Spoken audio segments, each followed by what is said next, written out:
धारा 144 क्या होती है, कब और किसने की थी धारा 144 की शुरुआत, ये क्यों लगाई जाती है, धारा 144 को लागू करने का अधिकार किसके पास होता है, इसका उल्लंघन करने पर कितनी सजा हो सकती है, धारा 144 का पहली बार इस्तेमाल कब हुआ और समय समय पर इसका विरोध क्यों होता आया है।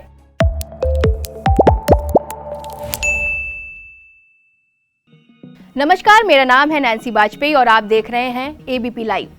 क्या आप जानते हैं, मैं आज सबसे पहले बात करेंगे धारा 144 की शुरुआत किसने की थी और इसका पहली बार इस्तेमाल कब हुआ।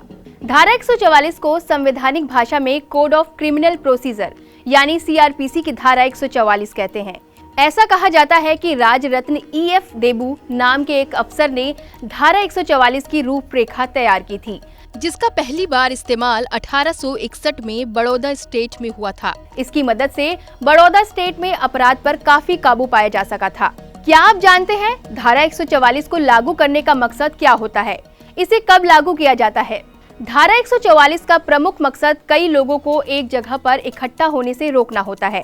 जिस भी जगह पर ये धारा लगाई जाती है वहां पर 4 या 4 से ज्यादा लोगों को एकत्र होने की इजाजत नहीं होती है। शासन ये धारा तब लागू करती है जब लोगों की भीड़ के इकट्ठा होने से किसी प्रकार का कोई खतरा या फिर माहौल बिगड़ने की आशंका हो। इसे विशेष परिस्थितियों जैसे कि दंगा, लूटपाट, आगजनी, हिंसा, मारपीट को रोकना, शांति व्यवस्था को स्थापित करने के लिए किया जाता है। धारा 144 लागू होने पर आप उस क्षेत्र विशेष में प्रदर्शन नहीं कर सकते। कई जगहों पर धारा 144 के तहत फोन नेटवर्क, केबल सर्विस और इंटरनेट भी बंद कर दिया जाता है। धारा 144 लागू होने के बाद इंटरनेट सेवाओं को भी आम पहुंच से ठप किया जा सकता है। ये धारा लागू होने के बाद उस इलाके में हथियारों के ले जाने पर भी पाबंदी होती है। लोगों का घर से बाहर घूमना प्रतिबंधित हो जाता है। यातायात को भी धारा 144 लगे रहने तक रोक दिया जाता है। क्या आप जानते हैं कि धारा 144 को लागू करने का अधिकार किसके पास होता है, इसके बारे में भी जरा जान लेते हैं।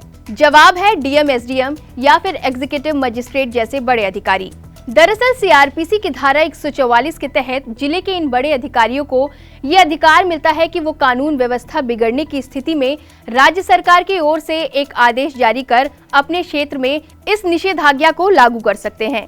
इसके लिए धारा लागू करने के लिए इलाके के जिलाधिकारी द्वारा एक नोटिफिकेशन जारी किया जाता है।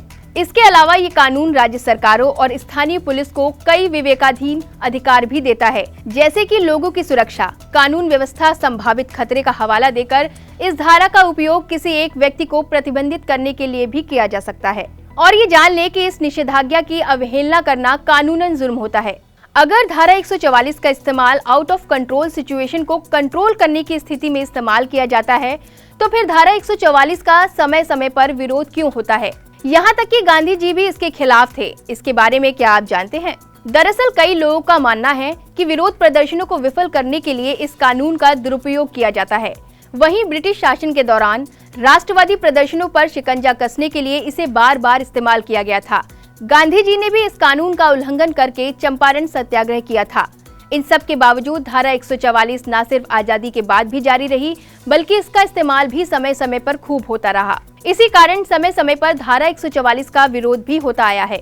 वैसे क्या आप जानते हैं कि धारा 144 का उल्लंघन करने पर क्या क्या हो सकता है, ऐसा करने वालों को कितनी सजा हो सकती है। धारा 144 का उल्लंघन करने पर कानून में सजा का प्रावधान है। अगर किसी व्यक्ति को धारा 144 के उल्लंघन का दोषी पाया जाता है तो उसे अधिकतम 3 साल जेल की सजा हो सकती है। वहीं अगर धारा 144 लागू रहने के दौरान कोई व्यक्ति पुलिस या फिर सुरक्षा बलों के काम में खलल डालता है तो उसे गिरफ्तार कर जेल भी भेजा जा सकता है। वैसे अगर आप यहाँ धारा 144 और कर्फ्यू के बीच कंफ्यूज हैं तो इस कंफ्यूजन को भी हम दूर कर देते हैं। इन दोनों में जमीन आसमान का फर्क होता है।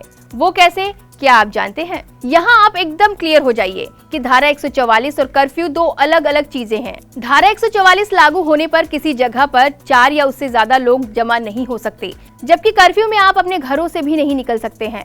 धारा 144 शांति व्यवस्था बनाए रखने के इरादे से लगाई जाती है। कर्फ्यू का मकसद भी यही होता है, लेकिन ये बहुत ही खराब हालात में लगाया जाता है। धारा 144 लागू होने पर आप अकेले घर से बाहर आ जा सकते हैं, लेकिन कर्फ्यू लगे होने पर आप अगर किसी जरूरी काम से बाहर निकलते हैं तो आपको पुलिस से पहले अनुमति लेनी होगी। कर्फ्यू के दौरान मार्केट, स्कूल, कॉलेज आदि सभी बंद होते हैं। सिर्फ जरूरी सेवाओं को जारी रखने की अनुमति होती है। कर्फ्यू का आदेश जिला मजिस्ट्रेट द्वारा जारी किया जाता है। तो धारा 144 से जुड़ी ये जानकारी आपके लिए कितनी जरूरी रही, ये कमेंट कर जरूर बताएं। और ऐसे ही इन्फॉर्मेटिव वीडियोस देखते रहना चाहते हैं तो एबीपी लाइव को सब्सक्राइब करें।